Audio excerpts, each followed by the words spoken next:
በስመ አብ ወወልድ ወመንፈስ ቅዱስ አሐዱ አምላክ አሜን። እግዚአብሔር አምላክ እጅግ የሚወዳችሁ ወገኖቼ የጌታ ጸጋና ሰላም ይብዛላችሁ። እግዚአብሔርን እጅግ አድርጌ አመሰግናለሁ። እግዚአብሔር አምላክ ይህንን እድል ስለሰጠን የእግዚአብሔርን ቃል ስለምንካፈል ከእግዚአብሔር ስለምንማር የእግዚአብሔር የአምላካችን ስም የተባረከ ይሁን። ክብር ለእግዚአብሔር ይሁን። እግዚአብሔር እድል ሰጥቶናል። ከቃሉ ምክር እንካፈላለን። እግዚአብሔር የሚያስተምረንን እንሰማለን። ክብር ለእርሱ ይሁን። እንደ እግዚአብሔር መልካም ፈቃድ ለጥቂት ደቂቃ የእግዚአብሔር የአምላካችንን ቃል የምንካፈል ይሆናል። እግዚአብሔር አምላክ አስተማሪያችን ነው። እሱን ነው ተስፋ የምናደርገው። እግዚአብሔር ሁላችንንም ያስተምረናል። ክብር ለአምላካችን ለእግዚአብሔር ይሁን። እንደ እግዚአብሔር መልካም ፈቃድ የምንቆይበት የምንካፈለው የእግዚአብሔር ቃል የሚገኘው በዚህ በሮሜ ምዕራፍ 12 ከቁጥር 9 እስከ 21 ያለው ይሆናል ማለት ነውና የሐዋርያው የጳውሎስ መልእክት ወደ ሮሜ ሰዎች ምዕራፍ 12 ከቁጥር 9 እስከ 21 ያለውን እናነበውና እግዚአብሔር የሚነግረንን እንሰማለን ማለት ነው። ክብር ለእግዚአብሔር ለአምላካችን ይሁን። ቃሉ እንደዚህ ይላል። ከቁጥር 9 ጀምሬ አየዋለሁ። ፍቅራችሁ ያለ ግብዝነት ይሁን። ክፉን ነገር ተጸየፉት፣ ከበጎ ነገር ጋር ተባበሩ። በወንድማማች መዋደድ እርስ በርሳችሁ ተዋደዱ፣ እርስ በርሳችሁ ተከባበሩ። ለሥራ ከመትጋት አትለግሙ፣ በመንፈስ የምትቃጠሉ ሁኑ። ለጌታ ተገዙ፣ በተስፋ ደስ ይበላችሁ፣ በመከራ ታገሱ፣ በጸሎት ጽኑ። ቅዱሳንን በሚያስፈልጋቸው እርዱ፣ እንግዶችን ለመቀበል ትጉ። የሚያሳድዷችሁን መርቁ፣ መርቁ እንጂ አትርገሙ። ደስ ከሚላቸው ጋር ደስ ይበላችሁ፣ ከሚያለቅሱም ጋር አልቅሱ። እርስ በርሳችሁ በአንድ ሐሳብ ተስማሙ። የትዕቢትን ነገር አታስቡ፣ ነገር ግን የትሕትናን ነገር ለመስራት ትጉ። ልባሞች የሆናችሁ አይምሰላችሁ። ለማንም ስለ ክፉ ፈንታ ክፉን አትመልሱ። በሰው ሁሉ ፊት መልካም የሆነውን አስቡ። ቢቻላችሁስ በእናንተ በኩል ከሰው ሁሉ ጋር በሰላም ኑሩ። ተወዳጆች ሆይ ራሳችሁ አትበቀሉ፣ ለቁጣው ፈንታ ስጡ እንጂ በቀል የኔ ነው፣ እኔ ብድራቱን እመልሳለሁ ይላል ጌታ ተብሎ ተጽፏልና። ጠላትህ ግን ቢራብ አብላው፣ ቢጠማ አጠጣው። ይህን በማድረግህ በራሱ ላይ የእሳት ፍም ትከምራለህና። ክፉን በመልካም አሸንፍ እንጂ በክፉ አትሸነፍ ይላል። ስለ ቃሉ የቃሉ ባለቤት አምላካችን ልዑል እግዚአብሔር ስሙ የተባረከ ይሁን። እግዚአብሔር አምላክ እንዲያስተምረን የቃሉን ፍቺ እንዲያበራልን እንጸልያለን። ቅዱስ አባታችን ቅዱስ አምላካችን እግዚአብሔር ሆይ ክብርና ምስጋና አምልኮና ውዳሴ በተወደደው ልጅህ በጌታችን በኢየሱስ ክርስቶስ ስም ላንተ ይሁን። እግዚአብሔር ሆይ ዛሬም ሌላ እድል ሰጠህን። ቃልህን የምንካፈልበት፣ ካንተ የምንሰማበት፣ ካንተ የምንማርበት ይህንን የተወደደ ሰዓት ሰጠህን። እግዚአብሔር ሆይ እናመሰግንሃለን። አባት ሆይ ይሄ ያነበብነው ቃል ያንተ ነው። ጌታ ሆይ ቃልህን እንድታበራልን፣ ፍቺውን እንድታበራልን፣ እንድታስተምረን፣ ለልባችን እንድትናገር፣ ጸጋህን እንድታበዛልን እንጸልያለን። በጌታችን በኢየሱስ ክርስቶስ ስም አሜን። ክብር ለእግዚአብሔር ለአምላካችን ይሁን። እግዚአብሔር ይመስገን። እንግዲህ እንደ እግዚአብሔር አምላካችን መልካም ፈቃድ አሁን ያነበብነውን ቃል እናካፍላለን። እግዚአብሔር አምላክ እንደሚያስተምረን ከሱ እንደምንማር በማመን ማለት ነው። ክብር ለእግዚአብሔር ይሁን። እንግዲህ ይሄ የሮሜ መጽሐፍ ጸሐፊው ሐዋርያው ጳውሎስ እንደሆነ እናውቃለንና ሐዋርያው ጳውሎስ ሮም ለሚገኙ አማኞች ወይም ክርስቲያኖች የላከው መልእክት ነው። ይሄ መልእክት ማለት ነውና የዚህ መጽሐፍ ወይም የሮሜ መጽሐፍ ዋና መልእክቶችን ለማየት ያህል በዋናነት ደረጃ የሮሜ መጽሐፍ ዋና መልእክት ሰዎች ሁሉ ኃጢአተኛ መሆናቸውን በእግዚአብሔር ዘንድ ማንም ጻድቅ እንደሌለ አስረግጦ የሚናገር መጽሐፍ ነው ሮሜ። ማንም በእግዚአብሔር ፊት ጻድቅ የለም አንድስ እንኳን ብሎ አስረግጦ ይናገራል ሐዋርያው ጳውሎስ በዚህ መልእክቱ ማለት ነው። እና ሁሉ ኃጢአተኛ ነው። ሥጋ ለባሽ በሙሉ ሰው በሙሉ የሰው ዘር በሙሉ በእግዚአብሔር ዘንድ ጻድቅ አይደለም። ሁሉ ኃጢአተኛ ነው። ጻድቅ የለም አንድስ እንኳን ይልና ይሄ ደግሞ ኃጢአተኛ የሆነው ሰው ክርስቶስ ኢየሱስን በማመን በእግዚአብሔር ፊት መጽደቅ እንደሚችል ደግሞ የሚያሳይ መጽሐፍ መንገዱንም ይናገራል። ሰው ጻድቅ አይደለም፣ አንድም ጻድቅ የለም። ነገር ግን ሰው በክርስቶስ ኢየሱስ ቢያምን እግዚአብሔር በላከው መፍትሄ፣ እግዚአብሔር በላከው መድኃኒት፣ እግዚአብሔር በላከው አዳኝ ሰው ቢያምን ደግሞ በእግዚአብሔር ፊት መጽደቅ ይችላል፣ ከኃጢአቱ መታጠብ ይችላል ብሎ የሚናገር መጽሐፍ ነው። ሰዎች የሚጸድቁበትን በእግዚአብሔር ፊት ጻድቅ የሚሆኑበትን የኃጢአታቸውን ስርየት የሚያገኙበትን የሚድኑበትን የዘላለም ሕይወት የሚያገኙበትንም መፍትሄ ይናገራል ጳውሎስ። ይህም ብቻ ብሎ አይደለም የሚያበቃው። በእግዚአብሔር ፊት የጸደቁ ኢየሱስ ክርስቶስን በማመናቸው እግዚአብሔር የተቀበላቸው ቅዱሳን የሆኑ የተቀደሱ የዳኑ የዘላለም ሕይወት ያገኙ አማኞችና ክርስቲያኖች ደግሞ እንዴት ያለ የሕይወት ምልልስ ደግሞ ሊኖራቸው እንደሚገባም ደግሞ በአጽንኦት የሚያስተምርበት የሚናገርበት መልእክት ነው የሮሜ መጽሐፍ። ክርስቲያን እንዴት መመላለስ አለበት? ያመነ የዳነ ከእግዚአብሔር ጋር በክርስቶስ ኢየሱስ የታረቀ አማኝ እንዴት አይነት ሕይወት ሊኖረው ይገባል የሚለውንም እንደዚሁ ይናገራል። እውነት ነው።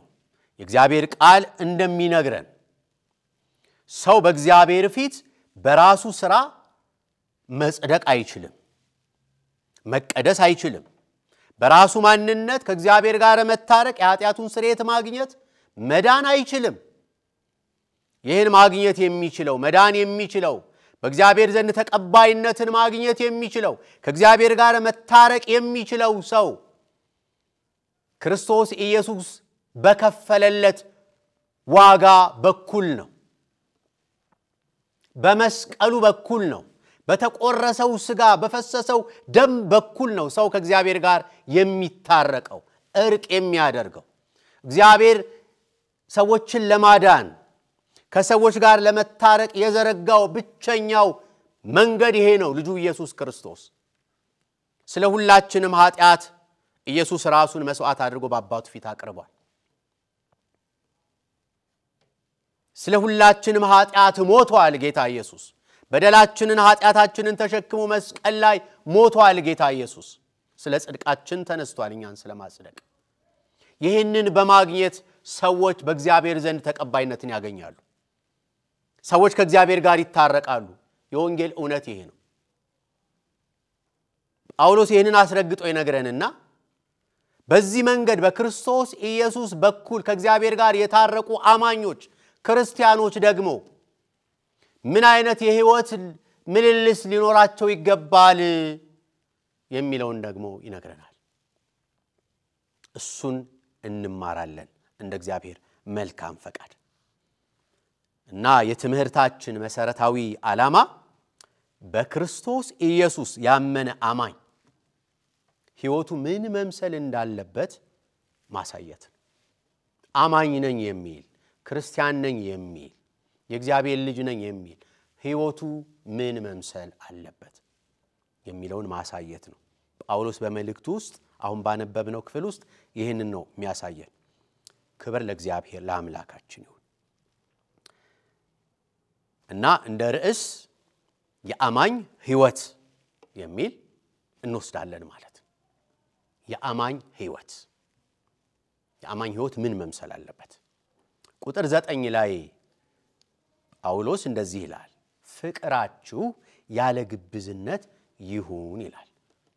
እናንተ አማኞች፣ እናንተ የእግዚአብሔር ልጆች፣ እናንተ የዳናችሁ ቅዱሳን፣ እግዚአብሔርን የምታምኑ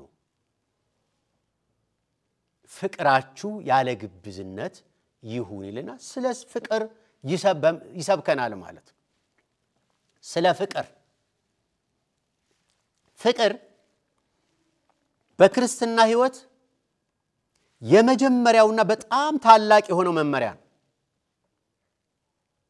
በጣም ታላቅ የሆነ መመሪያ ፍቅር በዚህ በአንደኛ ቆሮንቶስ ምዕራፍ 13 ከቁጥር 1 እስከ 13 ያለውን ብናይ ጳውሎስ የሚዘረዝራቸው አለ። ምንም ብናደርግ በእግዚአብሔር ፊት ራሳችንን ለሰዓት መቃጠል አሳልፈን ብንሰጥ፣ ያለንን ብናካፍል፣ በልዩ ልዩ ጸጋ ብናገለግል፣ በልዩ ልሳናት ብንናገር፣ በመላእክት ቋንቋ እንኳን ብንግባባ ብንናገር፣ ምንም ብናደርግ ፍቅር ከሌለን ከንቱ ነን ይላል ጳውሎስ። ፍቅር ማሰሪያውን ዋናው ነው። በክርስትና ሕይወት የመጀመሪያውና መሰረታዊው ጉዳይ ፍቅር ነው። ብዙዎቻችን እግዚአብሔር እንደረዳን መጠን እንደክማለን። እግዚአብሔርን ለማስደሰት እግዚአብሔርን ለማገልገል እንወጣለን እንወርዳለን። ጥሩ ነው እግዚአብሔር በሰጠን ጸጋ። የሁሉ ማሰሪያ ግን ፍቅር ነው እያለን ነው ጳውሎስ። ምንም ብታደርጉ ምንም ብትሰሩ ፍቅር ከሌለን ምንድነው? ከንቱ ባዶ ማለት ነው። ምንም ጥቅም የሌለው ማለት ነው።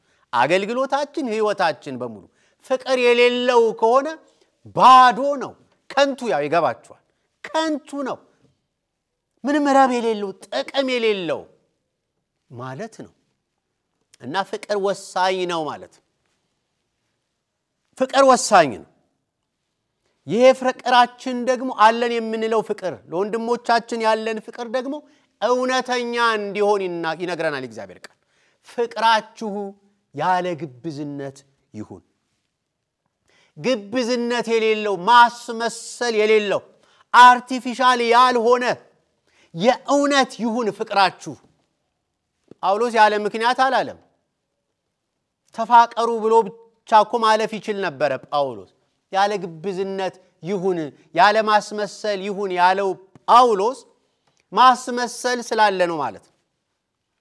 የማናፈቅረውን ሰው የማንወደውን ሰው እንደምንወደው ልናስመስል እንችላለን ማለት ነው። በአማኞች መካከል ያለ አስመሳይነት አለ ማለት ነው። ማስመሰል፣ ድራማ መስራት፣ አርቲፊሻል የሆነ ነገር ከላይ ውስጣችን ሻክሮ ውስጣችን ሌላ ሆኖ ከላይ ማስመሰል፣ እህቴ ወንድሜ መባባል።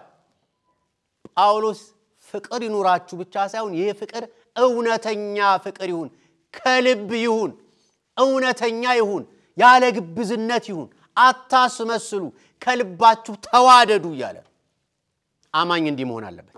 ከዚህ ነው የሚጀምረው፣ ከፍቅር ነው የሚጀምረው። አገልግሎት ከፍቅር ነው የሚጀምረው። መንፈሳዊ ሕይወት ከፍቅር ነው የሚጀምረው። ልባችንን እግዚአብሔር ያውቃል። ያለ ግብዝነት ይሁን ምን ፍቅራችሁ። ፍቅሩ ሐሰተኛ ወይም ግብዝ የሆነ ሰው የራሱን ጥቅም እና ምቾት ብቻ የሚፈልግ ሰው ነው። የራሱን ምቾት ሰልፊሽ የሆነ ማለት ራስ ወዳድ የሆነ ማለት። ፍቅሩ እውነተኛ የሆነ ሰው ግን የእግዚአብሔርን ጥቅም የሌሎችንም ምቾት የሚፈልግ ሰው ነው። ስለ ሌሎች የሚያስብ ነው። ስለ ወንድም ስለ እህቱ የሚጨነቅ ነው። አስመሳይነት የለውም፣ ከእውነት ነው። የወንድሙ ህመም ያመዋል፣ የወንድሙ ደስታ ያስደስተዋል። እውነት ነው። አስመሳይነት የሌለው ፍቅር እና ጳውሎስ ፍቅር ይኑራችሁ ሳይሆን ፍቅራችሁ ያለ ግብዝነት እውነተኛ ያለ ማስመሰል ይሁን አማኝ ከዚህ ይጀምራል ህይወቱ የአማኝ ህይወት ግብዝነት የሌለው ፍቅር እዚያው ቁጥር ላይ ክፉን ነገር ተጸየፉት ከበጎ ነገር ጋር ተባበሩ ይላል አማኝ አይደላችሁ እናንተ ክፉን ተጸየፉት አማኝ ከክፉ ነገር ጋር አይተባበርም ከመልካም ነገር ጋር ነው የሚተባበረው የዚህን ዓለም ሰዎች ክፉ ጸባይ አትተባበሩ አትከተሉ ዓለምን አትምሰሉ ከክፉ ነገር ጋር አትመሳሰሉ አንዳንዴ ልዩነት ስለሚጠፋ መንፈሳዊውና ዓለማዊው ሰው ስለሚደበላለቅ ማለት አማኝ ነው የሚለውም የዓለምን ጸባይ የዚህን ዓለም ሰዎች ክፉ ጸባይ ስለሚከተል እና ምን አለ ጳውሎስ ክፉን ነገር ምን በሉት ተጸየፉት የዓለም የሆነውን ነገር ተጸየፉት የዚህን ዓለም ሰዎች ክፉ ጸባይ አትከተሉ እና ከበጎ ነገር ጋር ተባበሩ እናንተ ክርስቲያኖች ናችሁ እናንተ አማኞች ናችሁ ከበጎ ነገር ጋር ከመልካም ነገር ጋር እግዚአብሔር ከሚከብርበት ነገር ጋር ነው ልትተባበሩ የሚገባው ሐዋርያው ጳውሎስ በኤፌሶን መልእክቱ ምዕራፍ 4 ቁጥር 22 እስከ 24 ላይ እንደዚህ የሚል ቃል አለ ፊተኛው ኑሯችሁን ያሰባችሁ አለ ጳውሎስ ፊተኛው ኑሯችሁን ያሰባችሁ እንደሚያታልል ምኞት የሚጠፋውን አሮጌውን ሰው ምን በሉ አስወግዱ አሮጌው ማንነት አሁን ወደ ጌታ ከመምጣታችሁ በፊት ክርስቲያን ከመሆናችሁ በፊት አማኞች ከመሆናችሁ በፊት የነበረው የአሮጌ ማንነት የዓለማዊ ማንነት እሱን ምን በሉ አስወግዱ እሱን ተሸክማችሁ አይደለም ወደዚህ ወደ ክርስትና የገባችሁት ተውት እሱን ጣሉት ከዚያስ በአእምሮአችሁም መንፈስ ታደሱ የአእምሮ መታደስ የአእምሮ ታድሶ ለእውነትም በሚሆኑ ጽድቅና ቅድስና እንደ እግዚአብሔር ምሳሌ የተፈጠረውን አዲሱን ሰው ልበሱት አዲሱን ማንነት ጽድቅ የሚራበውን እግዚአብሔርን ለማክበር የሚወጣውን የሚወርደውን ሰማያዊውን ነገር የሚያስበውን መልካሙን የሚያስበውን ያንን አዲስ ሰው ልበሱ አሮጌውን ማንነታችሁን አውልቃችሁ ጣሉ እሱን አስወግዱ አሁን እኮ አዲስ ናችሁ እናንተ አሁን እኮ ተገዝታችኋል በክርስቶስ ኢየሱስ ደም ተገዝታችኋል ከኃጢአት እስራት ነፃ ወጥታችኋል ተፈታችኋል እግዚአብሔር የራሱ አድርጓችኋል ቀድሷችኋል አንጽቷችኋል ስለዚህ የቀደመው ኑሯችሁን እንዳትኖሩ ያንን ማንነት ያንን አሮጌው ሰው ምን በሉ አስወግዱና አዲሱን ማንነት ልበሱ እንጂ ጽድቅና ቅድስና እንደ እግዚአብሔር ምሳሌ የተፈጠረውን አዲሱን ሰው እግዚአብሔርን የሚያከብረውን አዲሱን ሰው እሱን ልበሱ ክርስቲያን እንደዚህ ነው የሚኖረው አማኝ እንደዚህ ነው የሚኖረው የአማኝ ህይወት ይሄ መኖር አለበት ይሄ መሆን አለበት ይያለን ነው ቅዱስ ጳውሎስ መንፈስ ቅዱስ ይሄን እየተናገረ ነው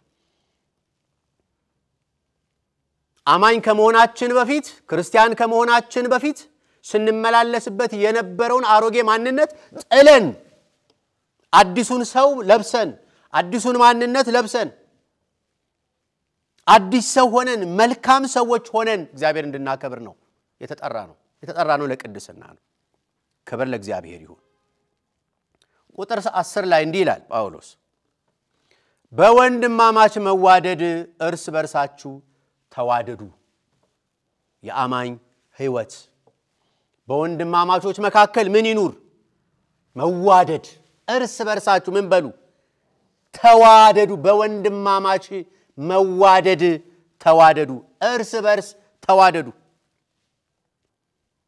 ክርስቲያን ሰውን ሁሉ ሊወድ ይገባል ይሄ ምንም ጥያቄ የለው ሰውን ሁሉ እኛ የእግዚአብሔር ልጆች ነን እግዚአብሔር ሁሉን ይወዳል ለሁሉ ነው ልጁን አሳልፎ የሰጠው ኃጢአተኛ ለሆነው ዓለም ጠላቱ ለሆነው ዓለም ነው እግዚአብሔር ልጁን የሰጠው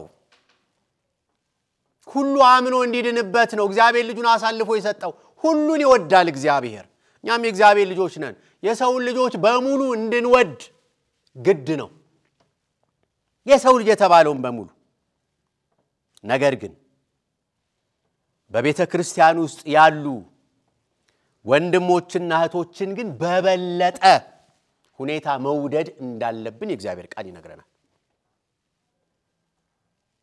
ከአንድ አባት የተወለድነና ወንድማማች ነና ወንድምና እህት ነና የበለጠ መዋደድ እንዲኖረን የበለጠ ይሄ ከኛ ይጠበቃል እዚህ ጳውሎስ በገላትያ መልእክቱ ምዕራፍ 6 ቁጥር 10 ላይ እንደዚህ የሚል ቃል አለ ለሰው ሁሉ አለ ለሰው ሁሉ ካለ በኋላ ይልቁም ለሃይማኖት ቤተሰቦች መልካም እናድርግ ይላል ለሰው ሁሉ መልካም እናድርግ እውነት ነው ክርስቲያን ለሰው ሁሉ መልካም ያደርጋል ይልቁም ደግሞ በተለይ ደግሞ ለሃይማኖት ቤተሰቦች በሃይማኖት ለሚመስሉን ዳግም ለተወለዱ ክርስቶስ ኢየሱስን ላመኑ በክርስቶስ እግዚአብሔርን ለሚያከብሩ ለነሱ ደግሞ ይበልጥ ይልቁንም ለነሱ መልካም እናድርግ ይላል የአማኝ ሕይወት እርስ በርስ መዋደድ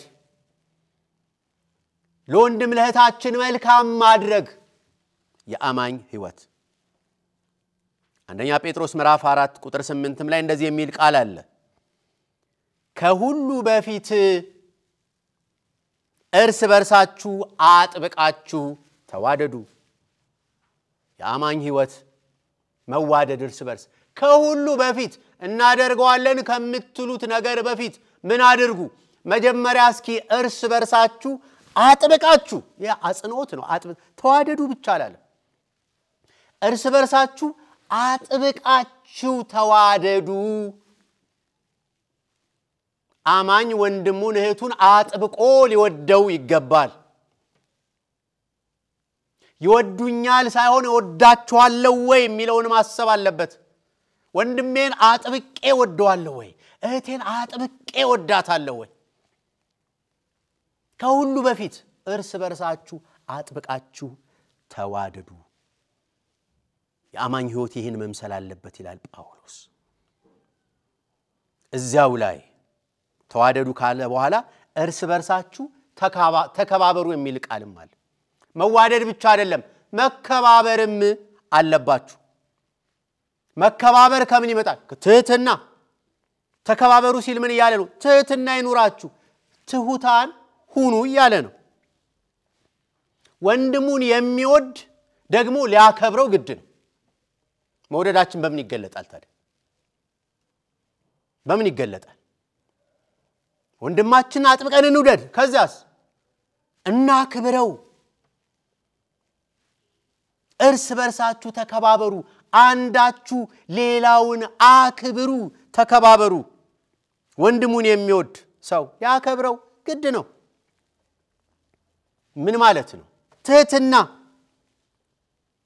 ሁሉ ጊዜም ቢሆን ሌሎች ከኛ በላይ እንደሆኑ መቁጠር ወንድሜ ታላቅ ነው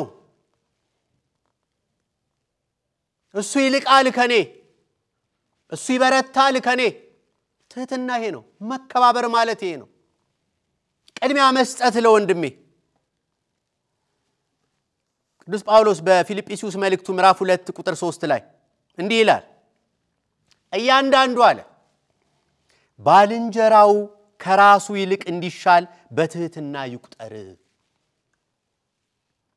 ባልንጀራው እያንዳንዱ ባልንጀራው ጓደኛው ወንድሙ ከራሱ ይልቅ እንዲሻል በትህትና ይቁጠር ወንድሜ ይሻላል ወንድሜ ከኔ ይበረታል ትህትናና መከባበር ነው በጋራ የሚያቆመን እንዋደድ እርስ በርሳችን አጥብቀን እንዋደድ ደግሞ እንከባበር ወንድማችን ከኛ ይልቅ እንደሚሻል እንቁጠር እናስብ አማኝ እንደዚህ ነው የሚኖረው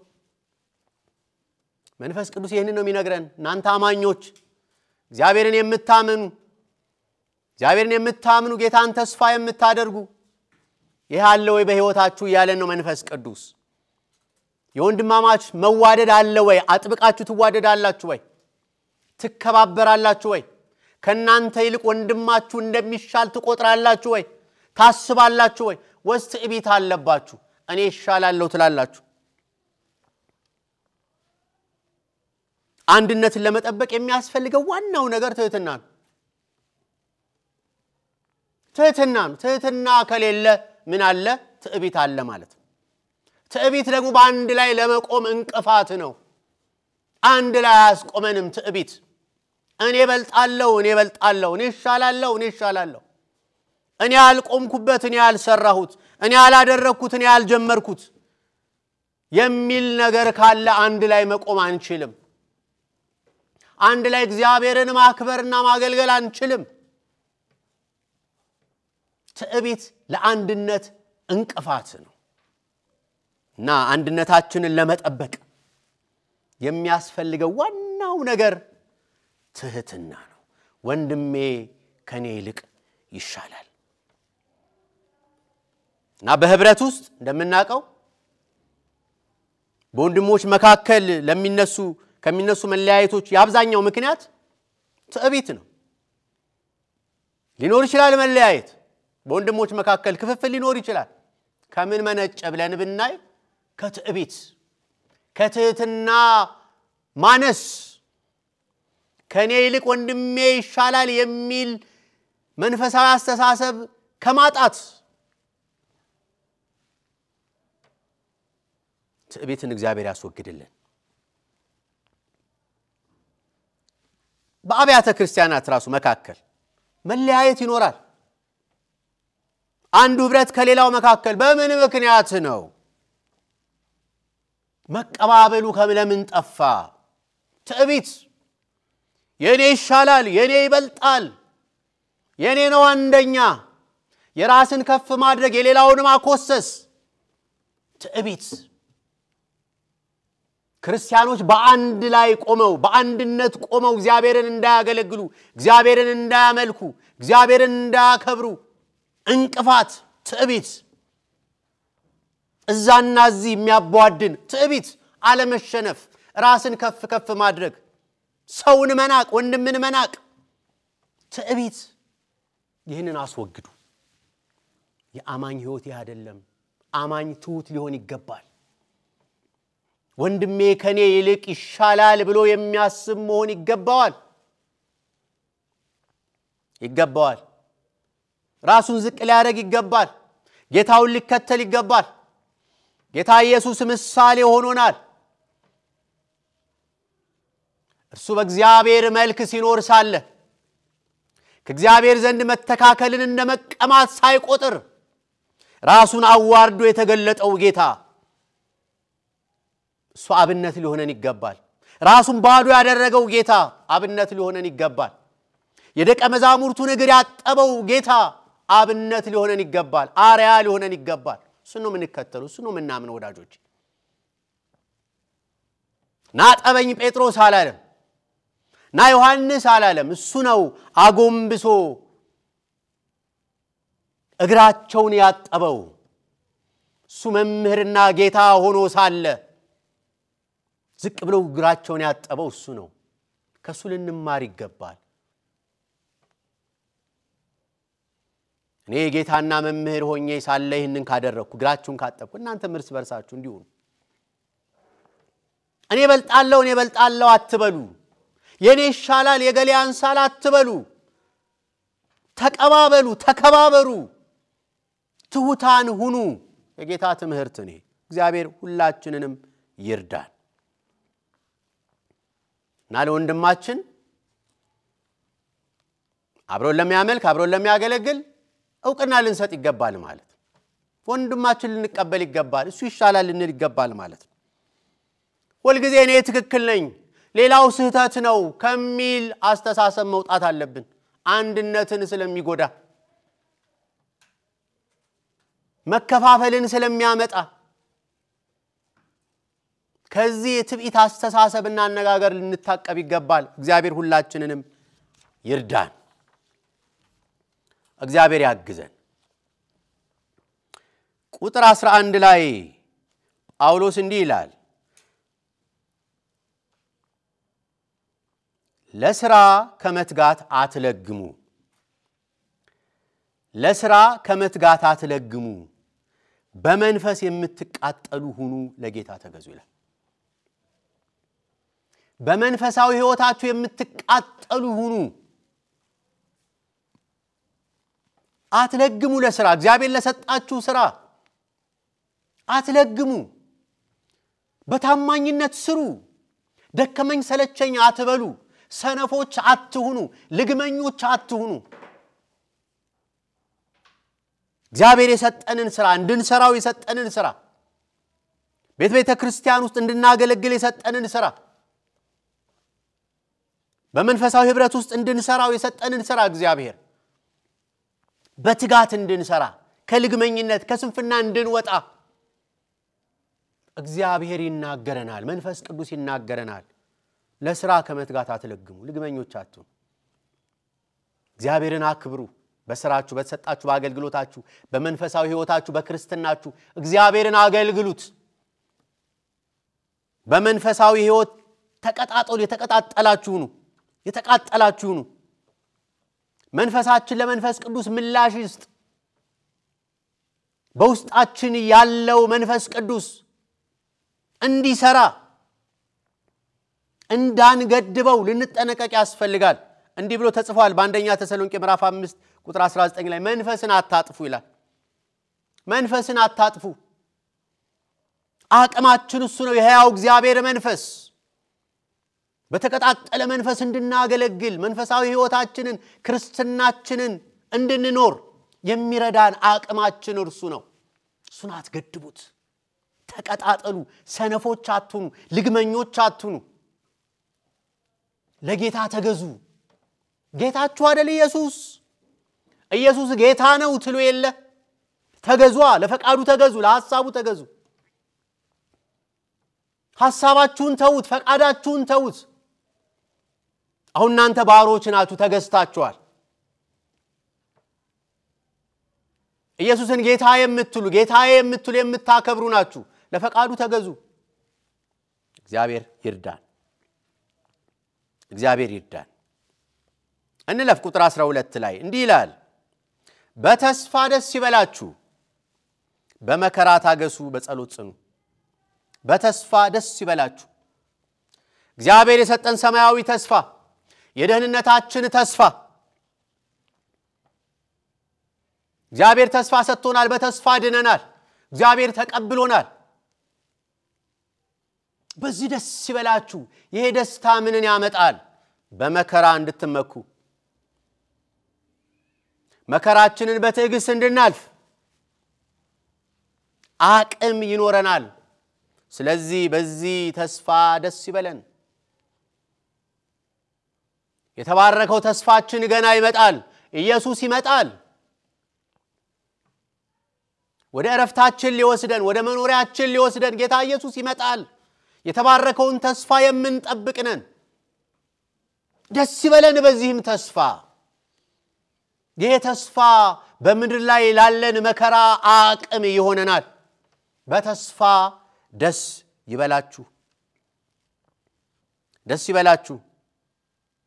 በመከራ እንድንታገስ ይረዳናል፣ ያግዘናል።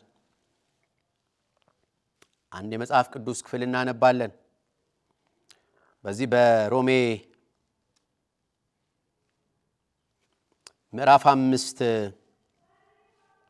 ከቁጥር 2 እስከ 4 ያለውን ባነብ እንዲህ ይላል፣ በእርሱም ደግሞ ወደ ቆምንበት ወደዚህ ጸጋ በእምነት መግባትን አግኝተናል። በእግዚአብሔርም ክብር ተስፋ እንመካለን። ክብር ለእግዚአብሔር ይሁን። ይህም ብቻ አይደለም፣ ነገር ግን መከራ ትዕግስትን እንዲያደርግ፣ ትዕግስትም ፈተናም ተስፋን እንዲያደርግ እያወቅን በመከራችን ደግሞ እንመካለን ይላል። ስለዚህ በመከራችን እንድንመካ፣ በሚያጋጥነን ፈተና ሁሉ እንድንመካ መከራችንን የምንወጣበትን አቅም እንድናገኝ ምን እናድርግ? በተሰጠን ተስፋ ሐሴት እናድርግ። በተስፋ ደስ ይበላችሁ። ክብር ለእግዚአብሔር ይሁን። ይቀጥልና ቅዱስ ጳውሎስ ቁጥር 13 ላይ ቅዱሳንን በሚያስፈልጋቸው እርዱ፣ እንግዶችን ለመቀበል ትጉ። ይህም የአማኞች ሕይወት ነው። የአማኝ ሕይወት ቅዱሳንን በሚያስፈልጋቸው ነገር መርዳት፣ አማኞችን ማገዝ። ምን ያስፈልገዋል ወንድሜ? ምን ያስፈልጋታል እህቴ? ምን ጎሎታል ወንድሜ? ምን ጎሏታል እህቴ? ምን ያስፈልጋታል? እኔ ምን አግዛታለሁ? እኔ ምን አግዘዋለሁ ማለት አለበት አማኝ። ይሄ የአማኝ ሕይወት ነው። ይሄ የክርስቲያን ሕይወት ነው። እና ቅዱሳንን፣ ክርስቲያኖችን፣ አማኞችን በሚያስፈልጋቸው እርዱ። አቅማችሁ በፈቀደው ልክ ከወንድሞቻችሁ ከእህቶቻችሁ ጎን ቁሙ፣ አግዙ። ራስ ወዳድ አትሁኑ። ክርስቲያን ራስ ወዳድ አይደለም። እኔ ካገኘው፣ እኔ ከበላው ከጠጣው፣ እኔ ከለበሱ፣ እኔ ከተሳካልኝ የሚል አይደለም ክርስቲያን። ስለ ወንድሙ ስለ እህቱ የሚጨነቅ ነው አማኝ ክርስቲያን። በሚያስፈልጋቸው አግዙ፣ እርዱ። የአማኝ ሕይወት ነው ይሄ። ያለ ወይ በሕይወታችን? እንግዶችን ለመቀበል ትጉ። ልባችንም በራችንም ቤታችንም ለእንግዶች ክፍት መሆን አለበት። ትጉ እንግዶችን ለመቀበል፣ ወንድሞቻችሁን ለማስተናገድ፣ ለማሳረፍ ትጉ። ይሄ ትጋት ይኑራችሁ። ልባችሁንም ቤታችሁንም ክፈቱ። አማኝ እንዲህ ነው የሚኖረው። እግዚአብሔር ይርዳን። ቁጥር 13 ቁጥር 14 ላይ የሚያሳድዷችሁን መርቁ፣ መርቁ እንጂ አትርገሙ ይላል። የአማኝ ሕይወት አንዱ ይሄ ነው። ብዙም ያሳድደን አለ። አዎ። ሚቃወመን አለ። አዎ። ሚጠላን አለ። አዎ። እና ምን እናድርግ? ምላሻችን ምን ይሁን? የአማኝ ምላሽ ምን ይሁን? የዳነ ሰው፣ የዘላለም ሕይወት ያገኘ ሰው፣ ከእግዚአብሔር የተወለደ ሰው፣ ክርስቲያን ነኝ የሚል ሰው፣ አማኝ ነኝ የሚል ሰው ምንድነው ምላሹ? የሚያሳድዷችሁን መርቁ፣ መርቁ እንጂ አትርገሙ። ክብር ለእግዚአብሔር ይሁን። አሳዳጆቻችሁን፣ ጠላቶቻችሁን ባርኩ። ክርስትና እኮ የሚገርም ነው። የሚገርም ነው። ባርኩ። ምሳሌያችን ጌታ ኢየሱስ ነዋ። የምንወደው ጌታ፣ አስቀድሞ የወደደን፣ የምንከተለው ጌታ፣ ተስፋ የምናደርገው ምሳሌያችን እሱ ነዋ። እሱ መች ዛተ?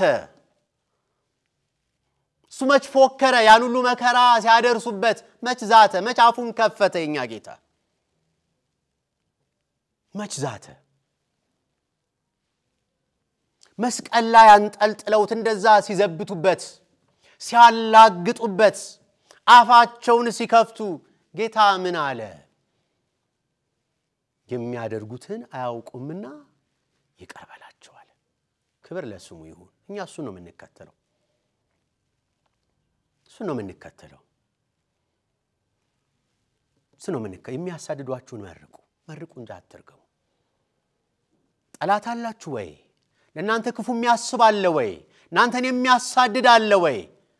ለእናንተ ጥሩ ነገር የሌለው ሰው አለ ወይ በዙሪያችሁ? እና ምን አርጉት?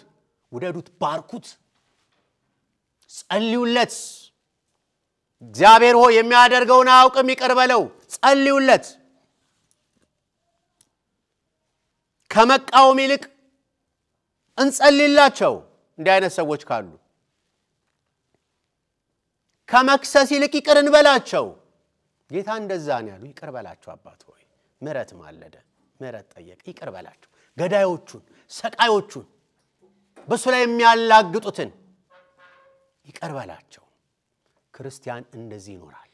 አማኝ እንደዚህ ይኖራል የአማኝ ሕይወት ይህንን ይመስላል እያለን ነው መንፈስ ቅዱስ ቁጥር 15 ላይ ደስ ከሚላቸው ጋር ደስ ይበላችሁ ከሚያለቅሱም ጋር አልቅሱ ደስ ከሚላቸው ጋር ደስ ይበላችሁ ምን ማለት ነው በወንድሞቻችሁ ደስታ ተደሰቱ የወንድሞቻችሁ ደስታ ማለት የናንተ ደስታ ነው የነሱ ማግኘት የናንተ ማግኘት ነው የነሱ ስኬት የናንተ ስኬት ነው ስለዚህ ደስ ይበላችሁ ደስ ከሚላቸው ጋር ከተሳካላቸው ጋር ካገኙት ጋር ደስ ይበላችሁ ይላል ምን ማለት ከቅናት ነፃ አውጡ ማለት አትቅኑ ቀደም እንዳየን አትቅኑ ለምን አገኙ ይሄ ከምትሉ ደስ ይበላችሁ እናንተ ደስ ከሚላቸው ጋር ከተሳካላቸው ጋር የአማኝ ሕይወት ይሄ ነው ያለ በሕይወታችን ደስ ይለናል ወንድሞቻችን ሲሳካላቸው ሲያገኙ አብረን ደስ ይለናል ወይ ሉቃስ 15 ላይ እንዳለው እንደዛ የጠፋው ልጅ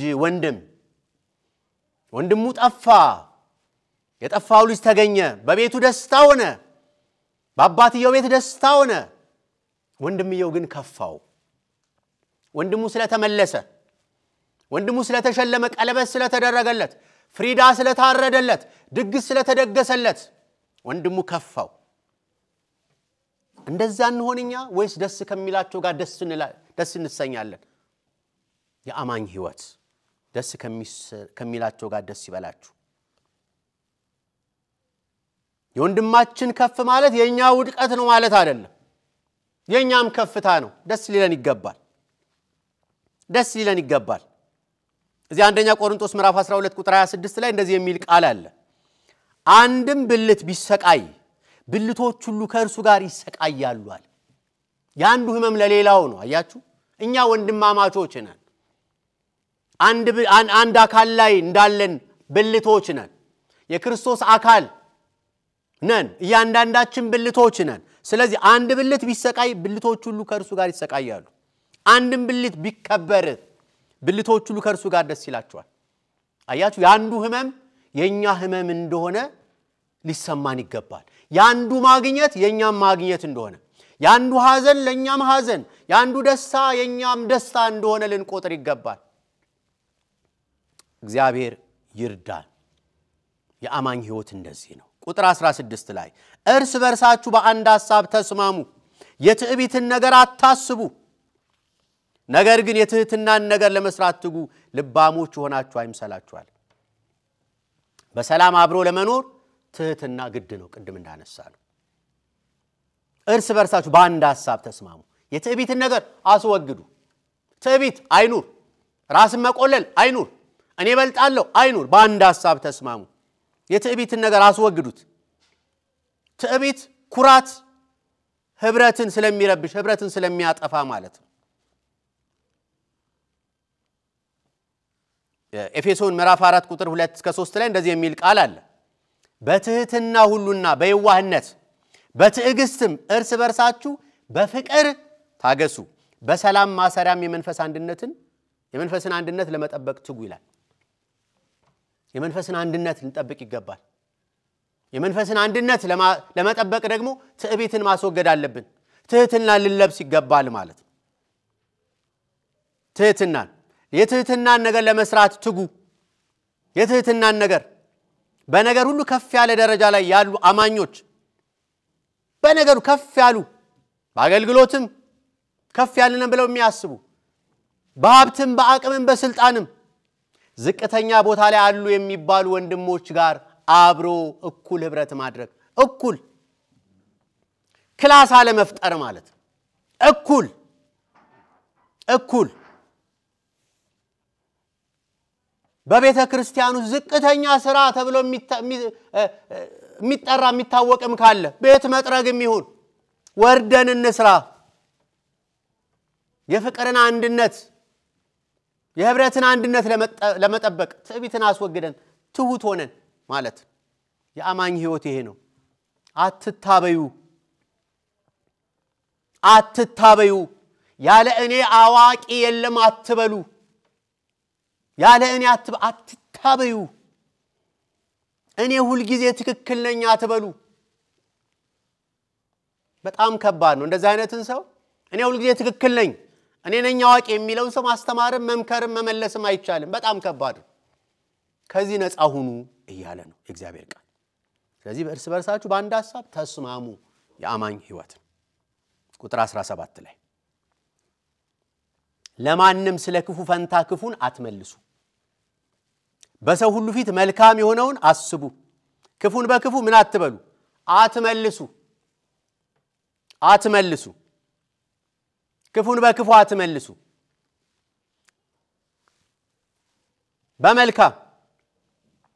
በመልካም የማቴዎስ ወንጌል ምዕራፍ 5 ላይ ሄደን ማየት እንችላለን ከጊዜ አንፃር ነው እናንተ አንብቡት ማቴዎስ ወንጌል ምዕራፍ 5 ከቁጥር 38 እስከ 41 ያለው ክፉ በክፉ አይመለስም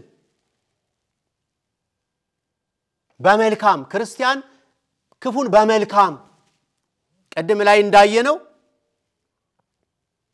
በመልካም የሚረግሙንን እየመረቅን የሚያሳድዱን እየባረክን እየጸለይንላቸው እየወደድናቸው ማለት ቁጥር 18 ቢቻላችሁስ በእናንተ በኩል ከሰው ሁሉ ጋር በሰላም ኑሩ ቢቻላችሁ በእናንተ በኩል ከሰው ሁሉ ጋር በሰላም ኑሩ ቢቻላችሁ ምን ማለት ነው አንዳንድ ሰው ጋር በሰላም ለመኖር አስቸጋሪ ነው ማለት ነው በጣም ክፉ አድራጊዎች ክፉ ሐሳቢዎች ይኖራሉ ተቃዋሚዎች ይኖራሉ ከነርሱ ጋር በሰላም መኖር በጣም አስቸጋሪ ነው ማለት ነው ግን ቢቻላችሁ ከነሱ ጋር እንኳን ቢሆን በሰላም ለመኖር ሞክሩ እንኳን ከሌላው ጋር የሰላም ሰዎች ሁኑ ቁጥር 19 ተወዳጆች ሆይ እናንተ በእግዚአብሔር የምትወደዱ ራሳችሁ አትበቀሉ ለቁጣው ፈንታ ስጡ እንጂ በቀል የኔ ነው እኔ ብድራቱን መልሳለሁ ይላል ጌታ ተብሎ ተጽፏልና በቀለኛ አትሁኑ እናንተ ቅዱሳን እናንተ አማኞች እናንተ ክርስቲያኖች በቀለኛ አትሁኑ ወንድማችሁ ቢያስቀይማችሁ ቢያስከፋችሁ ለመበቀል አትዘጋጁ አታስቡ በቀለኛ አትሁኑ የአማኝ ሕይወት እንደዚህ አይደለም የክርስቲያን ሕይወት እንደዚህ አይደለም ክርስቲያን በቀለኛ አይደለም አንድ ወንድም ቢበድለን ቢያስከፋን የተለያዩ በቀልን ምጃዎችን ለመውሰድ እንሞክራለን እናስባለን አንዳንዶቻችን በመጀመሪያ እናኮርፍ ይሆናል እንዘጋው ይሆናል ቀላል ሊመስለን ይችላል መኮራረፍ አለማናገር ሰላምታ መከልከል ቀላል ሊመስለን ይችላል ግንኙነታችን ይቋረጣል ግንኙነት ይቋረጣል ማለት ህብረት አይኖርም ህብረታችን ይቋረጣል እንዴት እንደሚያድግ አስቡ በቀል ነው አንዱ አለማናገር አስከፍታኛለች አስቀይሞኛል ብለን ሰዎችን እንዘጋ ይሆናል እናኮርፍ ይሆናል ዝምንል ይሆናል ይሄ በቀል ነው ህብረትን ይጎዳል አትበቀሉ በቀለኛ አትሁኑ የአማኝ ሕይወት ይሄ አይደለም የክርስቲያን ሕይወት ይሄ አይደለም ችግር ካለ ቀርበን መነጋገር ይቅር መባባል ይቅርታ መጠየቅ ነገሮችን አለማሳደር አማኝ እንደዚህ ነው የሚኖረው እያለን ነው የእግዚአብሔር ቃል በተቻለ መጠን ያደረግ ተቀየምን የምንለው ነገር ለመርሳት መሞከር በቀል እግዚአብሔር ስለሆነ በቀል የኔ ነው ተብሎ ተጽፏል ዘዳግም 32 35 ላይ ያለ ቃል ነው በቀል እግዚአብሔር ነው እግዚአብሔር ለሁሉ እንደ ሥራው ይከፍላል እኛ ተበቃዮች አይደለንም እግዚአብሔር ይርዳና አትበቀሉ በቀለኛ አይደለም አማኝ ያለን ቁጥር 20 ላይ ጠላትህ ግን ቢራብ አብላው ቢጠማ ጠጣው ይህን በማድረግ በራሱ ላይ እሳት ፍም ትከምራለህና ይላል ወዳጅን ስለማብላት ወንድምን እህትን ስለማብላት አይደለም ክርስትና ከፍ ያለ ሕይወት ስለሆነ ይሄማ ግዴታ ነው ቀደም አይተነዋል ግዴታ ነው ወንድሞቻችንን በሚፈልጉት መንገድ እንድንረዳቸው ነግሮናል እግዚአብሔር ቃል አሁንም ጠላት ቢራብ ምን በለው አብላው ጠላት ቢራብ አብላው ቢጠማ ምን በለው አጠጣው ይህን በማድረግ በራሱ ላይ የእሳት ፍም ትከምራለህ አማኝ እንደዚህ ነው ጠላትን የማሸነፊያ መልካም መንገድ መልሰህ ወዳጅ ማድረግ ነው በራሱ ላይ ፍም ትከምራለህ ጠላትን ማሸነፍ ትፈልጋለህ ክፉዎችን ማንበርከክ ትፈልጋለህ ወዳጅ አርግ ጠላትን የማሸነፊያ መልካም መንገድ መልሰ ወዳጅ ማድረግ ነው ሲጣሉ መውደድ ነው ሲረግሙ መባረክ ነው መመረቅ ነው ጠላት ቢበራብ አብላው የክርስቲያን ህይወት የአማኝ ህይወት እንደዚህ ነው እያለን ነው የመጨረሻው ቁጥር 21 ላይ ክፉን በመልካም አሸንፍ አማኝ ነኝ የምትል አንተ ክርስቲያን ነኝ የምትል አንተ ክፉን በመልካም አሸንፍ እንጂ በክፉ አትሸነፍ ክፉን በመልካም ነው ማሸነፍ ያለብህ ሁሉ ጊዜ ብርሃን ጨለማን ያሸንፋል ጨለማን ያሸንፋል ክፉን መልካም ያሸንፋል ስለዚህ ብርሃን ሁሉ ጊዜ ጨለማን እንደሚያሸንፍ እንዲሁ መልካም ክፉን ያሸንፋል ስለዚህ አንተ አማኝ አንተ ክርስቲያን አንተ እግዚአብሔር ሰው አንተ እግዚአብሔር ልጅ ክፉን በመልካም አሸንፍ ክብር ለእግዚአብሔር ይሁን የአማኝ ህይወት ይሄንን ይመስላል እያለን ነው እግዚአብሔር ቃል ዳግም የተወለደ አማኝ የእግዚአብሔር ልጅ ሆነ ክርስቶስ ኢየሱስን ያመነ አማኝ ህይወቱ ይሄንን ይመስላል ተወዳጆች ሆይ የእግዚአብሔር ቃል መስታወት ነው ራስን ያሳያል ገልጦ በደንብ ያሳያል ራስን ይመረምራል ሁላችንንም እንደተናገረን እግዚአብሔር በቃሉ ተስፋ አደርጋለሁ ዛሬ የት ጋር ነው ያለነው እውነተኛ አማኞች ነን ወይ እኛ ነን ወይ